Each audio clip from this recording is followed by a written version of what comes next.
The East African tradition of the Maasai tribe is to greet one another with the words Kasirian and Gera, which is Swahili for, so how are the children? In that community, the well-being of their children is the highest priority.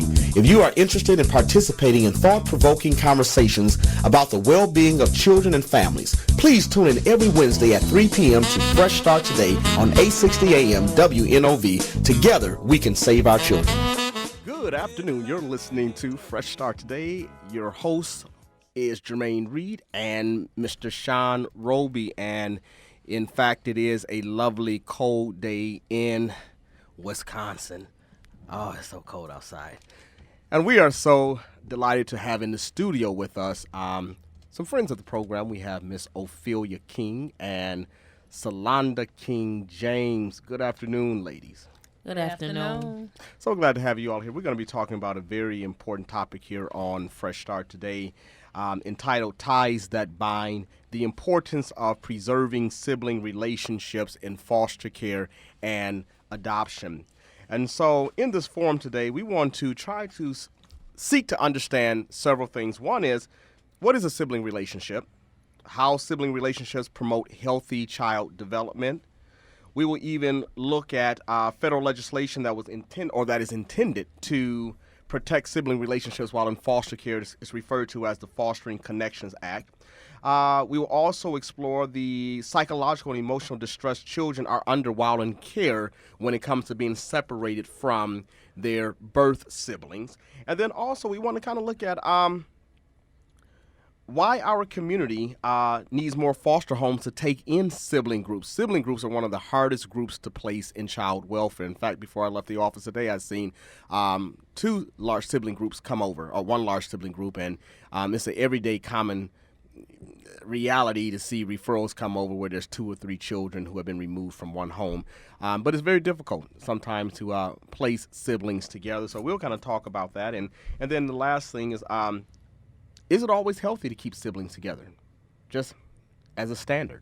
Or there's certain situations that come up where, in fact, given whatever the dynamics are, or issues that's going on with that child, that maybe perhaps siblings shouldn't be placed together. So again, we're talking about ties that bind, the importance of preserving sibling relationships in foster care and adoption. Our special guest in the studio today is Ms. Salonda King James and Ms. Ophelia King. And if you would like to participate in this conversation, please feel free to call 414-444-5250. 414-444-5250. Now, for those folks who are listening out there in the audience, I think most of us can agree that our relationships with our siblings it's a very important relationship. It has a lot of value. You know, granted, I mean, we all have had a little sibling rivalry, you know, in our lifetime, you know, and some of us are grown and we still have rivalry with our siblings. But the thing about sibling relationships is that they are potentially the longest lasting relationships that we'll ever have. I mean, exceeding your relationship with your parents, with your goldfish, with your dog. You know, siblings are very important, and their presence in our lives, according to a lot of mental health professionals, is that that they significantly contribute or influence the relationships that we have with our parents and even with peer relation development. You know, we learn a lot from our brothers and our sisters, you know, in regards to your socioeconomic status or what background you come from, you know, racial background, ethnic background. Sibling relationships are important, and that's what we're going to talk about. But coincidentally, or unfortunately, a lot of times in child welfare, children who are placed in foster care often have to deal with the reality of being separated from their brothers and their sisters for situations and circumstances that's outside of their control. So what I would like to do at this particular time is have you all introduce yourselves to the listening audience of Fresh Start Today. Talk about who you are and how many siblings that you all have, and well, there you go. Well, I'm Salon. They call me Salon, but I'm Salonda King James, and I am the second oldest of 7 siblings. I am from Milwaukee, and I was brought up in the MPS school system. Okay. And I'm the baby girl of the 7 siblings, but the I'm the baby girl? third oldest. But you're the third oldest. Okay. Yes. Okay, so there were 7 siblings together. And as we talked about, you all, at some point in your journey, your childhood, was placed in foster care. Do you remember what that was like that day? And what are some of the circumstances, if you feel comfortable sharing, that kind of led to your becoming a part of the foster care system? Day to day, for 4 years, my mom, she was consistent. For 5 years, she was consistent. But before her consistency, when we were young, we were always in and out of the system. She was never really at home. And then years later, she got involved with a young man who was very, very abusive. So she was consistent in those 5 years where she had 3 more children besides the 4 that she had when she met him. And so she was in a very abusive relationship that led to drugs. Okay. After that, and then after that, she became, for 4 years, became inconsistent again. And In then terms that of providing care to you, or when you say inconsistent, okay, that's what, okay. Yeah, in providing care, there was no care. In the 4 years that she was on drugs, and before the 5 years, she became involved with this young man. Now, you had mentioned that at some point that you were in and out of the system, and feel free, Ms. King, to chime in. At some point, you kept going back and forth in and out of the system. So how old were you when you first, do you recall when you first was removed from your parents, and were you placed with a non-relative or with a relative? Do you recall how old you were? The youngest I can begin to start to became in the system with me and my brother. I remember we were at school. I probably was in like the 2nd grade. Second grade. And the social worker came to get us out of class, brought us to the office, and I remember she would remind us of certain bruises that was on us. The social worker will remind you of certain bruises that Because were. the teacher must have reported it. Okay. So they got us to the office, and that's when the social workers was always involved in our being taken away from our mom. Then, where there was an inconsistency in our attendance and stuff like that. Okay. And how we was cared for. So you were in the 2nd grade, and your brother was an older brother? Mm-hmm. He was like in the 4th. He was in the 4th grade, so you weren't even born at that particular time. So She was little. She was little? Okay. So you all came into care. Can you remember that day at school? I mean, do you remember that process, that removal process? Which day? Because it's been several. Well, that first day being in 2nd grade, you were somewhere around, 6, 7 years of age. Being in 6th. We was pulled to the office. Okay. Some people were there to talk to my brother in one room, talk to me in another room, and then we were taken out of the school into to a car and just taken to a foster home. Were you and your brother placed in the car together, or did you ride in separate cars? What were you? Do you remember your feelings that day? Scared. You were scared. And that's probably your normal. Happening. And what's happening? What's going on? Absolutely. What's going? Yeah. Okay. Now you're gonna say something, Ms. King. Yes, I always find it interesting that just looking back and reflecting, preparing to come here today, like the last particular day, 88, was my graduation day. Okay. So I had graduated from the 5th grade that day. It was the last day of school. Okay. And so leaving, I remember there was nobody at my graduation. I participated in the graduation by myself. And leaving school, I went to, we would typically go to the grocery store, and we'll share a little bit of that later, but we would go to the grocery store to ask the people that were attending to shop there, the patrons, if they needed help with their bags. So on that particular day, I remember going to the store and what we would do, we would use that money to purchase food. It was a survival mechanism skill. And, Yes. and where did you learn that from? It was just instinct that, you all needed to do something. Got tired of being hungry. Okay. Got tired of being hungry. I mean, we were just thinking back when we went to we would come up with all different ideas on how to eat. Because when going to sleep, she would read a book and go to sleep. But it was hard for me because the kids would be so hungry they would just cry themselves to sleep. So we would start come up with different ideas on how to get food. And I remember one particular time, we went up to the graveyard considering it was Memorial Day. Okay. We was gonna take some of the decorations and go sell them. You know, people would want flowers and stuff like that. And I still remember she was kind of nervous, like, God gonna get us. I was like, let's pray. Early. We pray, yeah. And because my mother, she always made us go to church. You know, she always made us go to church in spite of what was going on. We went That's there amazing. to eat. We went there, you know, for a word, commune with people, you know, stuff So like the that. church played a very Oh, important role in your Yesteryear and possibly till this day. Yes. that your mother gave you a tool. She gave you something. Right. Yes. So that's powerful. But I think with that, the ingenuity and the genius of a child, one to take on that defensive capacity to say, you know what, my siblings are hungry, and whether you were 6, 7, 8, or 18, I need to By come the up end, with I a was way. 11. I need to figure out a way to feed not only me, but my little sister, my brothers, etc.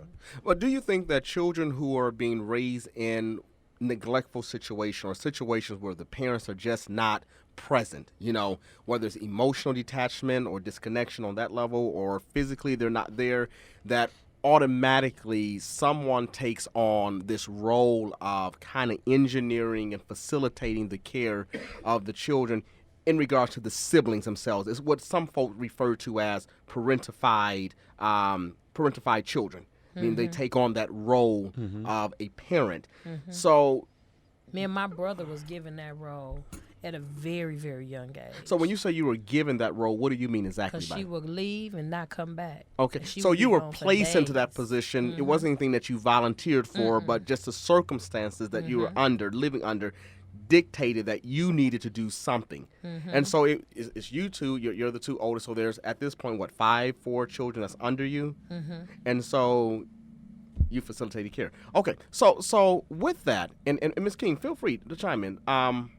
And you know what? When you talk about a parentified child, I think it's a twofold with that, because in many families, when there's older children, naturally, parents may have the older children. You better watch them if you go to the store or at the park or outside and things like that. But when it becomes excessive and nobody is there and it's automatic and it's just voluntary or involuntarily, that's where it's that more neglectful aspect of a parentified child. Ophelia, let's go back to 1988. It's your Yes. graduation date. You're the only one at graduation. And it's a high-low. You're graduating from the 5th grade, but in the same day, you are removed from your parents' care. Was this your first time being removed, or had it happened before? No, it had happened before.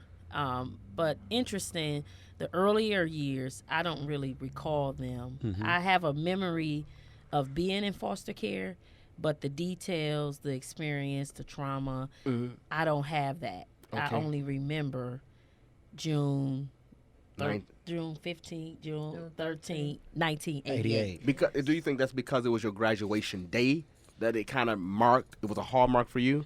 I think it was because it was my graduation. I was older. And I think also because we were separated in such a way that you're no longer seeing your brothers and sisters or your brother.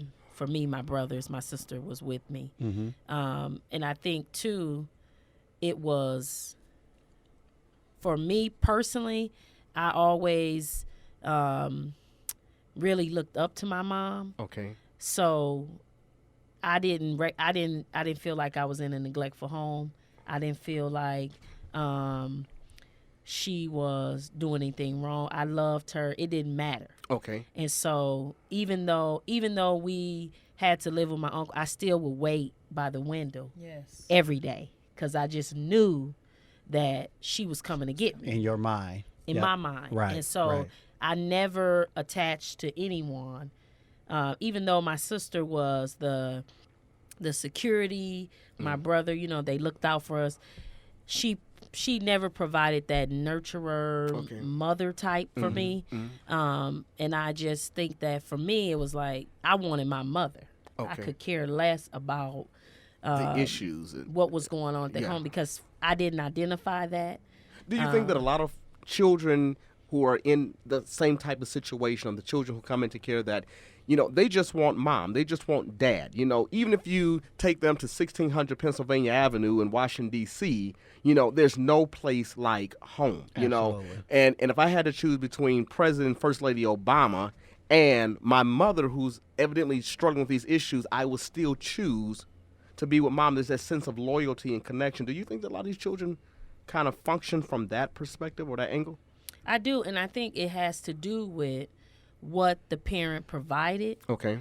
Sometimes, like, my siblings would call it something else, but I was a good kid. So, What might your siblings call it? They think I told a lot or what have I And reported. She was praised a lot. Like my mother didn't praise me. Okay. She regretted That relationship. me. Okay. She regretted me. She reminded me every day. So, But it was different for her. her Right. experience with the same parent, and so Yes. sometimes Under the same one roof, child. I mean, you can have she 5 wouldn't children remember that. with the same parent, but that relationship looks different, and maybe perhaps the relationship is connected to events that were going on in that parent's life at the time they became pregnant, or the circumstances that they were. Maybe I don't like your baby daddy. I knew she was all. I would always make her angry because I was the one that act out. I was the one that say this ain't right. Why he beat you? I was the one that was always boisterous. So I was always getting in trouble. I was kind of like crying out, but not Okay. knowing how to. But so she will, Right, come right. at me different. My sister on that, I love you. She got that more loving because she was she was much better behaved. But it was so much stuff she didn't have to worry about. Okay, She okay. didn't have to worry about missing school. She can go to school every day. I couldn't go to school every day. Why My couldn't you go mama to school? didn't come. If she didn't come home, then I Right. got to take care of my siblings. You Now have my to, brother, yep. he Did got you tired at of all assume that resent role. that role, that position being in that? only when my brother, now to be honest, only when my brother was dropped the ball, because we would tag team. Okay. We would tag team, and I really didn't look forward to going to school after not being able to take baths Right, because the right. kids would talk about you, So I really only look forward to going to school is to eat.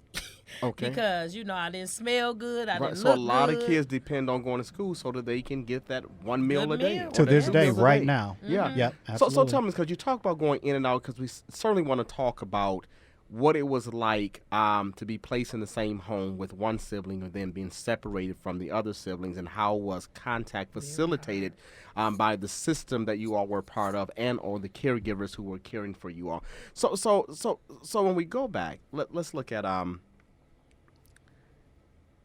going in and out of foster care. Going home, being pulled away from home, going back home, being pulled away. How did that impact you all? It was very hard. Well, the good thing about me was I would always be placed with my sister. That was the great Who made thing that about decision? that. Do you know how that was facilitated? 'Cause- I'm not sure.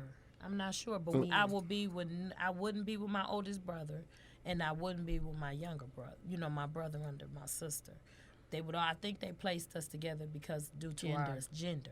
The only we- two we- girls. Okay. 2 girls, 2 Yes. boys. Okay. And whenever we would go back, we would get taken away from school. We would get taken away from at home because if she would move in duplexes. So when she be gone for several days and weeks, they would call the police. So I remember the police coming in, taking us out. Was that traumatic? I mean, and it sounds like a Yeah. crazy question, but No. traumatic with police coming in. Did you always feel like that you're in a vulnerable place? After a while, it just how long became are we going to be routine. here? It How became- long? And I think I don't know if you heard what Ms. Salon said, is that after a while it became routine. And that in itself, that can be so impactful for the duration of your life, because now you might associate with the police this particular way, or school social workers this particular way. Right. So that's so important to keep in mind. In a minute, we're going to take a break, and callers can feel free to join us in this conversation by calling 414-444-5250, 414-444-5250. We're talking about ties that bind, the importance of preserving sibling relationships in foster care and post-adoption with our very special guests, Ms. Salon King James, and Ophelia King. We'll be right back. This is Jermaine reporting from Fresh Starts WBCM, Wisconsin Black Children Matter. Did you know that the number of black children in Milwaukee's foster care community continues to rise? According to the Department of Children and Families' most recent annual report, black children made up 68.2% of Milwaukee's foster kids. Many of these children are not only removed from their family and siblings, but are placed in families and communities that do not reflect or honor their race, culture, or heritage. Fresh Start is an agency that is committed to serving and advocating for black children. In order to meet the needs of this growing population, we need more black families in the Milwaukee area that love and celebrate black children. To become a licensed, culturally responsive foster parent with Fresh Start, you must be 21 years old, married or single with a stable income, clear several criminal background checks, and complete 36 hours of pre-licensing training. To learn more about other qualifications, call 414-351-1100. That's 414-351-1100. Again, this is Jermaine reporting from Fresh Start, WBCM, Wisconsin Black Children Matter. All right, we're back on. This is Fresh Start Today. I'm your host, Jermaine Reed, along with Sean Roby, and our special guest is Miss Ophelia King and Salon King James, and we're talking about ties that bind, the importance of preserving sibling relationships in foster care. Some folks listening to this show may not be aware that 2/3 of all children who are in foster care have a sibling. And sibling relationships, as most of us know, they play a crucial role in child development. For most siblings or most children, the sibling relationship is the primary peer relationship which sets the foundation for future peer relationships. Right. And the mutual dependence and strength of the relationship between siblings is often increased for children of families who are in crisis. So if we're going through struggles or challenges, neglectful situation at home, siblings have a tendency to connect, to attach, and to bond in order to make it through whatever it is that we're making through. For example, if the conditions that we lived under, I remember a time when our electricity was off, it may mean that for warmth that me and my sister had to sleep together in the same bed, and we go through these experiences together. If it's a child who's living in a home where there's domestic violence is a presence, is present, those siblings kind of band together to deal with whatever's going on in their world. Sure. So you were talking about these multiple removals from home and being placed back in home. I was just looking at the Department of Children and Families, Wisconsin's Department of Children and Families' most annual the recent annual report on children in out-of-home care. And according to that document, 2,276 children were in Milwaukee's foster care system on December the 31st, 2014. This is their most recent report. And so the demographics are as follows. 68.2% of those kids on that particular day were African American, representing 68.2. 25.9% represented Caucasians, which is 589 children. Latinos, they represented 12.3%, 279 Latino children. 3% Native American, totaling 69 children. 0.7% were Asians, or a total of 17 in Milwaukee's foster care system on December 31st, 2014. Now, I imagine that many of those children came from sibling groups.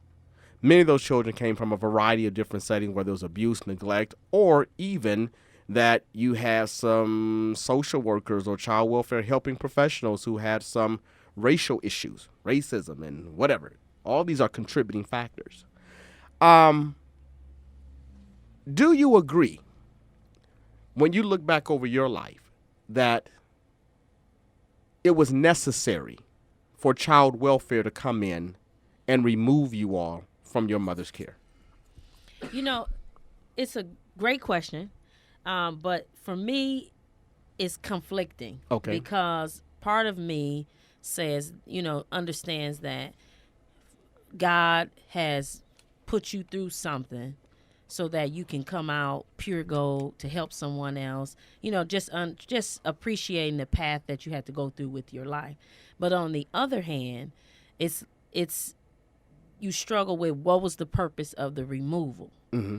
Because the home that I was placed in my mind, it was good for some reasons. That, for example, there was an adult present. Okay. But there was a lot of other things that were not present. And so eventually, Like what? Like what? Give me some so examples. for example, one of the biggest things, I've always loved school. I didn't care if I had to use butter for grease, lotion, I was going to school. Mm-hmm. And I know with the home that I was placed in, no one went to school. Education was not a priority. Right. No one ever went to my school to talk to my teachers, no parent-teacher conference, no activities. There was never any emphasis on that. Okay. And so I think that church, like I remember once going to church, got on a punishment for going to church. And I remember I just didn't see my uncle that I was placed with. He was really never around. Like there wasn't this certain home life that I think they were seeking. I don't even remember anyone coming out to see what condition we were in, but I think because there was somebody there was food, that's all they looked at. Warehousing. Pretty Right. much, yeah. But there's no other attachments and other needs that are being met that are essential to your development. Now, let me and I know that the system has gotten a lot better in terms of how they oversee homes, the oversight. With social workers going out and making contact on a very regular basis with children, as well as the adults who are caring for them. But let me ask you this, because were you all always placed with kin or? This was the first time we was placed with Ken. Okay, this was the first time. Okay. This was the first, and I truly believe. Me and her, not my other sibling. Yeah. Okay. Only the oldest three was placed with Ken. The oldest three. And I truly believe they didn't check back too. It's because our living conditions was so bad to when they came back the next day, they told my mom, you have 24 hours to get out of here. And the house was so bad. Actually, it's just around this corner. But the housing situation was so bad, they boarded the house up Okay. because the living conditions had gotten so bad. Okay. And so I truly believe that's why they dropped us off and didn't check But back let me on ask you- us. In the midst of all this that you all were going through, where was the extended family, and what did that support look like? You want to know what that look like? Pulling up. Your mama in there? She not? Pulling off. We say, we hungry. Can you get us something to eat? Pull off. Nobody checked on us. Grandmama, aunties, uncles. So clearly, in my opinion, And it's and I didn't 13 walk. of them. I didn't walk in your shoes, and so I don't want to act as if I understand. But I guess the child welfare professional side of me would say, well, it sounds like those conditions were ripe for removal. But I understand what Miss Ophelia is saying too, is that sometimes it appears as kids can be removed from one type of situation and then be placed into something that's either as equally bad or even worse. For example, a child can be removed from an abusive home and placed in a neglectful home. And so when you balance that out, it's like, okay, what was the use and what was the purpose? Do you think that if your mother had received some supportive services, that it could have helped keep you all in the home? Or do you think it was absolutely... I'm going to be honest. She refused the services. So there's some Because parents who before refuse... June- Okay. Before June 13, 1988, the social worker at the school will always pull me out of class when she would catch me, because by then I wasn't at Keefe no more. I was over at Parkman, Okay. middle school. And she would always ask, what's going on with your mom? Why can't no one's ever answering the phone? Why don't you have a telephone number? And I know I truly believe, looking back, they came at the last day because they was like, if we don't move now, we're not going to be able to move Until next and get them school year. kids. Yeah, because my mom, they were reaching out, and she did not. Okay. Gotcha. She didn't respond. So there are some parents in our community right now today. very There are some guarded. children who are living in some similar type situations, and family members who are aware of what's going on. And in those type of situations, children definitely need to be loved, provided for, cared for, and hopefully we have a system that is responsive to their needs, and put those children in the right type of situation until hopefully they can get back home. And I would even add too, just knowing my dad now, he did not reach out either. Okay. So okay. my mom was a single mother. My dad knew where I lived. He knew where I was. Even after being placed with my uncle, I still was in the close proximity of my dad. Not knowing it at the time, but knowing it now, and did not reach out at all. Okay. And I don't even know if, because he was listed as my dad. It wasn't a secret, but I don't even know if he was even sought out as a placement. I don't Okay. even know if he was sought out to care for me. And there is federal legislation now where states, including Wisconsin, should be doing everything in their power to really try to access both parents Right. when at the time of removing kids and or those birth family members. So I do think when we look at from the time when you all were in the system to what's going on now, that they have made some improvements in that area. Is there still room for growth? Always, but they have made some improvements. And going back to, and that leads me back to the subject we're talking about today, the importance of keeping siblings together. The state of Wisconsin, also the federal government has a pursuit of keeping siblings in the same placement. Now let's go back to June 13th, 1988, because at that point that was the longest period of time that you all were removed from your family, or was that the last time? That was the last. That was the last time. Did you want to go back after 1988? After I was taken away and placed at my uncle's house, I had gotten so used to it. Okay. So I didn't think it was nothing wrong. I just wanted us to just get something to eat. You just want something. So once I got to my uncle's house, I ran away and went back to that house. I broke in. Went back to that house. Went back to that And house. is this that same boarded up house you the mentioned? same board? That's Okay. how I knew it was. What was boarded there? up, 'cause What were you running back to? the memory? Wow. Because they took my. I was so used to being around my little brothers. I didn't know what was going on with them. Okay. I didn't, and I had my sister, but she was so in a zone, sitting on the stairs with her little wooden suitcase waiting on my mom. I wasn't waiting on my mom. I wanted to You go had back moved- to oh, see wow. if I can, Reconnect. yes, some kind of way. And it didn't dawn on me until once I broke back in the house, climbed through the window, and sat on the floor and cried, and saw the rats walking past and all the roaches. Then I realized this is not good. Other than that, it just didn't dawn on me. And when I walked through the house, then I was like, I can't stay here. I can't come back here, because I had made up in my mind I'm gonna go get everybody and we're gonna come back. You're going Because to get all your. I knew where my two siblings were. That was before the youngest two. I knew they were, because we found out where they were the next day. Okay. Because the kids in the neighborhood were like, "Oh, we know where your brothers and them at." So the kids in the neighborhood informed you. So the case managers and the social workers didn't discuss that with you all. No. Okay. And I would just say, I didn't care anything about going back. That I wanted my mother. Gotcha. So going back didn't matter to me. I never really made the connection with the house, and I wanted to be with my mom, and I didn't care however that needed to look. And I think as I got older, probably by 8th grade, I became resentful. So even when my mom wanted to come around, by then I was angry. Yeah, she was. Okay. You're the different. Wow. And there's a grief cycle that children go through. And it sounds like you both were at different points in that cycle, because you have that anger and protest and that shock and denial. And then, as you mentioned, when you got to the house and you seen all these rodents and rodents, and that's where that resolved. And you said, you know what? We can't not live here. We can't live like this. And so you have those different stages of grief that everybody goes through when they're dealing with a traumatic experience. If you'd like to join this conversation, you can call 414-444-5250, 414-444-5250. We're talking about ties that bind, the importance of keeping siblings together in foster care. So you didn't want to go back. You wanted to go back. You broke into home to try to attach or reconnect. You want to gather all your siblings together. It sounds to me like that you were one of those parentified children. You took on this responsibility.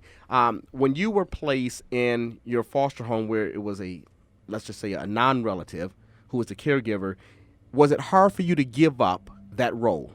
and trust that whoever this individual is, that they will be able to adequately take care of my sibling. Like I did. No. Because when we went to go see where they were placed, were you with me? We walked over by their foster home because it was right. I was with you. It wasn't that far away. It was like From on our- 15th and Keith. It was in the same neighborhood. It was Okay. worse. The lady was mean. What happened to y'all? You know, she was I'll never forget, black lady. She was, what happened to us? She talked about our life and talked about my two brothers, like they so poor, where y'all eat. She just exposed everything in front of our friends. See, and that's one And thing that's that foster terrible. parents should not do. They need to protect the confidentiality of children. And so, Not only confidentiality, but the self-esteem The of dignity. a child, the Yeah, dignity, yeah. yes, because Nothing that like can that. be impactful for your entire life. And to this day, both of my siblings that were there in her home struggle to this day. And do you think that has to do with Oh, the yes. quality of care Yes. that was providing in that setting, or She that would was lock them in the compound? church. She would put them on fasting. She was very religious. She put them on fast. She would put them on fasting. Well, foster for parents several can't put days. They children on couldn't eat. fast. That's they can't do Well, that. They that's can't what she- deny them food. If kids want to eat, She would lock them in the church. They would not eat for several days. She would tell them they're fasting. She was real religious. she just go point them to a fast. And, you know, I Okay. think that speaks to, like you mentioned before, Jermaine, that in terms of the system, there have been a lot of improvement where there's a lot more oversight now and monitoring of kids and having different conversations with them in the presence of foster parents and privately. And I think, too, it was easy to recognize the difference because my younger brothers, and just to put some perspective, when we were taken away, my youngest brother was only 2 months old. Okay. So 2 months. but the home that they were placed in, the foster parent was very nurturing. Okay. She worked very hard to keep us together. Mm-hmm. Like we would meet at McDonald's. And how were the other foster parents with that? Because when we start talking about tips on what folks can do to keep sibling groups together who are placed in foster care, you talk about this foster parent taking on this lead role, making sure that you all get together. Were the other foster parents in agreement with that? Did they swap, rotate? No, she would wait. The one parent, because we were essentially in 3 different homes. So the one home, 4 different homes, but the one home, she would wait until the day we were scheduled to get together and would not show up. So she was not in agreement with that. Wow. She would actually prevent it. Wow. That's interesting. In a minute, we're going to take a break. And when we come back, we're going to talk about the Fostering Connections Act, which is a federal legislation designed to help keep children together. And then we're going to talk about, when your brothers and sisters, when you were separated from your brothers and were you ever afraid that you wouldn't see them again, or what was it feeling like when you didn't know where they were at? So we'll talk about that after the break. You're listening to Fresh Start Today. Your host is Jermaine Reed and Sean Roby. We'll be right back. Did you know that black children represent 67% of our local foster care community, according to the Department of Children and Families' most recent annual report? Many of these children are not only removed from their parents and siblings, but are placed in families, schools, and neighborhoods that do not reflect or honor their race, culture, or heritage. I was talking to some children who are in foster care the other day, and they said this traumatic experience often leaves them feeling sad, scared, and lonely. Black children and youth do matter. You can help the most vulnerable population of children in our community by becoming a licensed, culturally responsible foster parent with Fresh Start Family Services. To join our foster family, you must be 21 years of age, have a stable income, married or single, clear several background checks, complete 36 hours of pre-licensing training, and have a loving heart. To learn more about other qualifications, call 414-351-1100. That's 414-351-1100. Foster the future. Foster a child. Good afternoon. You're listening to Fresh Start Today with your hosts, Sean Roby and Jermaine Reed. And our very special in-studio guest today is Ophelia King and Miss Salon King James. We're talking about keeping, or ties that bind, keeping siblings together in foster care. And we would love for you to join this conversation. We've gotten some text messages and social media messages that folks are enjoying this conversation. But if you have a question or would like to make a contribution to this conversation, please call 414-444-5250. We hope that these conversations and discussions that we're bringing to you are of value and that, enlighten our community about what goes on in foster care. And what's better to do than to bring folks who have lived experience to share and to give insight and also recommendations on what we can do as a system to improve things for those individuals who are most vulnerable in our community. So the Fostering Connections Act is a federal act that was passed in 2008. It was the first federal law to address the importance of keeping siblings together. This law requires states to make reasonable efforts to maintain sibling connections in order to receive federal funding. So if a child welfare system or bureau receives federal dollars, it is their responsibility to make sure that they're executing reasonable efforts to keep siblings together. So you shouldn't have to wonder where my brother is and find out from the folk around the corner because your case manager, your social worker is actively working with the foster parents and other case managers on the team to ensure that there can be sibling contact. That is the way, or sibling visits. That is the way that we can keep kids connected. And other ways of connecting is sending birthday cards and gifts. Right, and we're in the social media age, so if they can face chat, different things like that, utilization of cell phones, house phones, different meetings, even if it's informal, it doesn't always necessarily have to be a formalized visitation. Right. Now, we have a caller. We're going to take your call. The last thing I want to say in regards to this sibling contact is that there are certain circumstances or situations where it's just not feasible or appropriate for children to be placed together. It could be a serious safety issue, sexualized behavior issue. But for the most part, other behavior issues or the family group, the sibling group is just too large to go to one particular home. But you still should be able to facilitate or foster a connection when children are not living at the same address. Absolutely. So the thing that case managers and folk in child welfare need to look at is the safety and well-being of children. Is it in a child's best interest to not allow the sibling contact to take place? Caller, you are on Fresh Start today. Do you have a brief question or comment as it relates to this topic? Yes, I do. Hi, my name is Dorothy, and I feel for the young lady. Can you turn your radio down, please? Yes, I can. Hold on.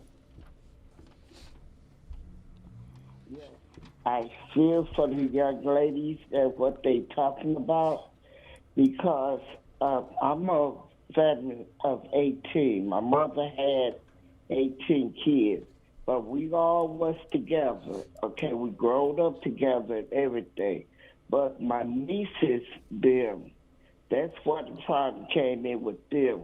When I moved here last of 89, I had 3 nieces, and all of them kids got taken from them.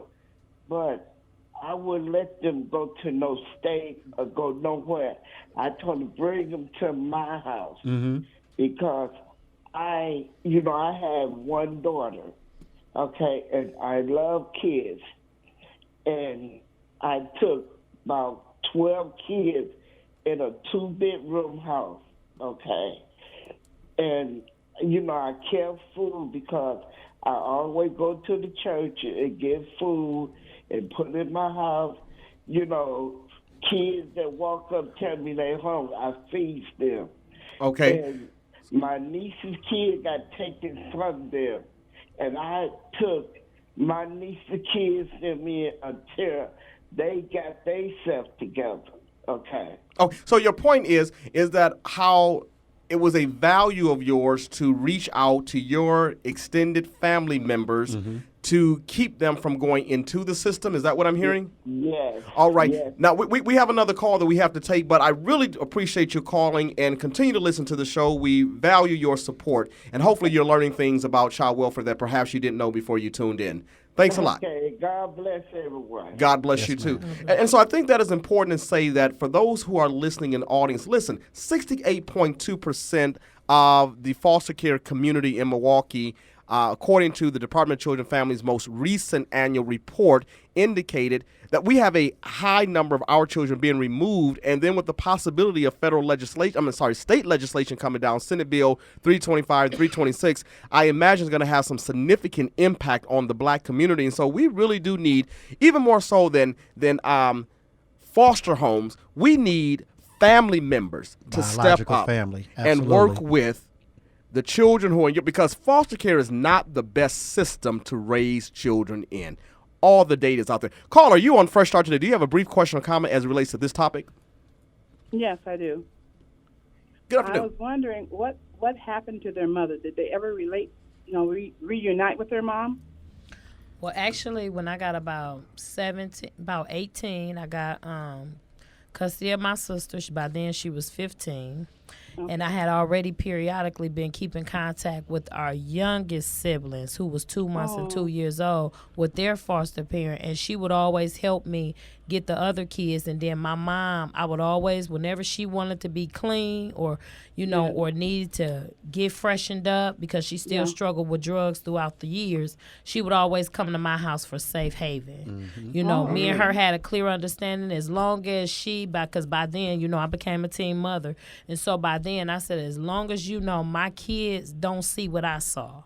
If they can see grandma as grandma, and when she would come, she would cook, she would clean, she would babysit while I would work. She was a big, big help during that time, and she was able to teach me some things, as it relates to parenting. She had kind of turned it around. But that's great. Go ahead. That's great. So throughout the years, she would always come back when my sister would come home from college. She would have an opportunity to spend some time with her. So and then some of my other siblings had to come stay with me for a short period of time throughout the years. But we were able to still come together from time to time. Mm-hmm. And then she passed away in 1999. Okay.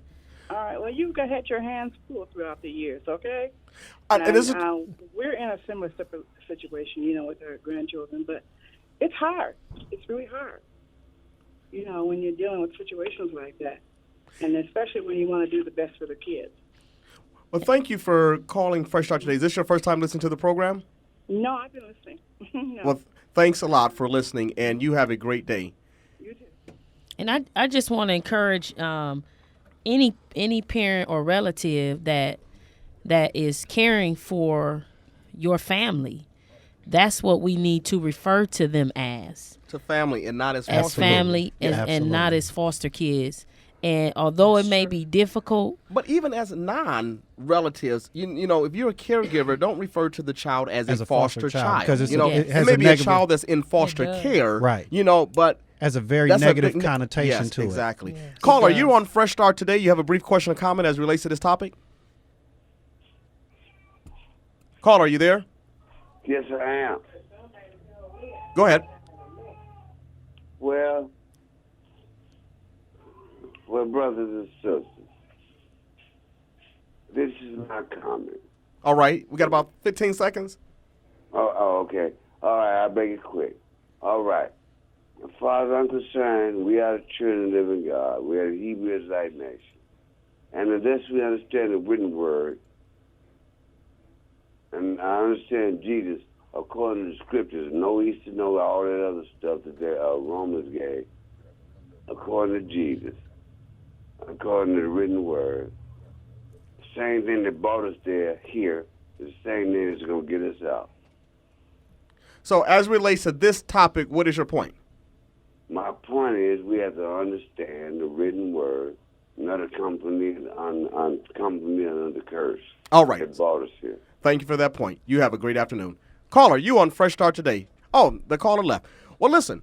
So, Salon, you just talked about that when you turned 18, you took custody of your sister. Mm-hmm. Yes, so thank you. Let me just make that official, put that on record. Wow, that's amazing. To say thank you for that. That's amazing. And I think to add to that, when we were talking about that parentified role that you took on very early in your life, it sounds like you carried that on not only for your siblings, but you kind of adopted that for your mother as well, to be a safe haven, as you mentioned, for her. So you could always know that if she's coming here, she's safe. Yeah. So let me ask you this. Now in your adult life, how has the separation, being placed in different homes, how has that impacted, whether positively or negatively, in your adult relationship? Do you think, does it help, foster a healthy relationship, or because you had grew apart, possibly because being in different homes, that, it's kind of, getting back into the rhythm of communicate? Go ahead. I think it has affected us, but my sister and I, we always have to work at, really all of us, we have to work at staying connected. Have to work at it, yeah. It's very interesting that the closeness of our siblings is based on the homes that they were placed in. Okay. So the powerful. younger two are closer. Okay. And actually the foster parent that had my younger siblings ended up taking one of my other brothers too. So the three of them are close. Well, that's a message for foster parents. Foster parents can play a very critical role in helping keep families together, even when they're apart. Now that's good for a commercial right there. Absolutely. But listen, I want to say, as relates to sibling groups, because we're bringing this conversation to a close, and we'll be back next week. And I forget who's going to be on the show. I think we're going to be talking about boys who have been sex trafficked on next week. But let me say this, that again, sibling groups are some of the hardest groups to find placement for. And if you are available and interested in becoming a licensed caregiver to children, please give Fresh Start a call so we can help keep kids together. Our phone number is 414-351-1100. Now I'm going to allow Salon and Ophelia to close us out in terms of what would you all like to say to children who have been separated from their siblings while in care? Not only to children, but also to parents, foster parents. I would like to say that, please, if you're going to be a foster parent, take that responsibility very seriously.